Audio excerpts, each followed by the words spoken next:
पहाड़ी के नीचे रामगढ़ नाम का एक गांव था। गांव के सारे जानवर हरी घास खाने के लिए सुबह उसी पहाड़ी के ऊपर बसे जंगल में जाते और शाम होते होते घर वापस आ जाते थे। हर दिन की तरह लक्ष्मी नाम की एक गाय अन्य गायों के साथ उसी पहाड़ी के जंगल में घास खाने के लिए गई थी। वह हरी घास खाने में इतनी ज्यादा प्रसन्न थी कि वह कब एक शेर की गुफा के पास पहुंच गई, उसे पता भी नहीं चला। शेर अपनी गुफा में सो रहा था और वह पिछले 2 दिनों से भूखा भी था। जैसे ही लक्ष्मी शेर की गुफा के पास पहुंची, गाय की खुशबू से शेर की नींद खुल गई। वह शेर धीरे धीरे गुफा से बाहर आया और गुफा के बाहर गाय देखकर खुश हो गया। शेर ने मन ही मन सोचा कि आज उसकी 2 दिनों की भूख मिट जाएगी।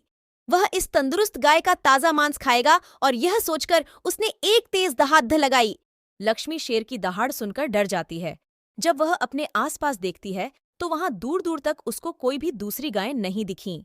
जब वह हिम्मत करके पीछे मुड़ी तो उसे सामने शेर खड़ा हुआ दिखाई दिया। उस शेर ने लक्ष्मी को देखकर फिर से दहाड़ लगाई है और लक्ष्मी से कहा, मुझे 2 दिनों से कोई शिकार नहीं मिल रहा था, मैं भूखा था। शायद इसलिए भगवान ने मेरा पेट भरने के लिए तुझे मेरे यहाँ पर भेजा है। आज मैं तुझे खाकर अपनी भूख मिटा लूंगा। शेर की बात सुनकर लक्ष्मी डर जाती है। वह रोते हुए शेर से कहती है, मुझे जाने दो, मुझे मत खाओ। मेरा एक छोटा बच्चा है जो अभी सिर्फ मेरा ही दूध पीता है और उसे घास खाना अभी तक नहीं आया है। लक्ष्मी की बात सुनकर शेर हंसते हुए कहता है, तो क्या मैं अपने हाथ में आए शिकार को ऐसे ही जाने दूं? मैं तो आज तुझे खाकर अपनी 2 दिनों की भूख मिटाऊं। शेर के ऐसा कहने पर लक्ष्मी उसके सामने रोने लगी और विनती करते हुए कहती है कि आज मुझे जाने दो। मैं आज अपने बछड़े को आखिरी बार दूध पिला दूंगी और उसे बहुत सारा प्यारा करके कल सुबह होते ही तुम्हारे पास आ जाऊंगी।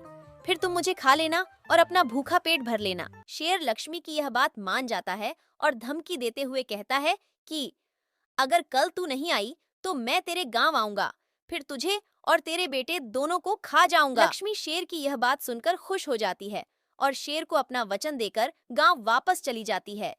वहां से वह सीधे अपने बछड़े के पास जाती है, उसे दूध पिलाती है और बहुत सारा प्यार करती है। फिर बछड़े को शेर के साथ हुई सारी घटना बताती है और कहती है कि उसे अब अपना ख्याल खुद ही रखना होगा। वह कल सुबह होते ही अपना वचन पूरा करने के लिए शेर के पास चली जाएगी। अपनी माँ की बातें सुनकर बछड़ा रोने लगता है। दूसरे दिन सुबह होते ही लक्ष्मी जंगल की तरफ निकल जाती है और शेर की गुफा के सामने पहुंचकर शेर से कहती है, अपने वचन के अनुसार मैं तुम्हारे पास आ गई हूं, अब तुम मुझे खा सकते हो। गाय की आवाज सुनकर शेर अपनी गुफा से बाहर निकलकर आता है और भगवान के अवतार में प्रकट होते हैं। वह लक्ष्मी से कहते, इसके बाद वे उस गाय को गौ माता होने का वरदान भी देते हैं और उसी दिन के बाद से सभी गायों को गौ माता कहना शुरू कर देते हैं।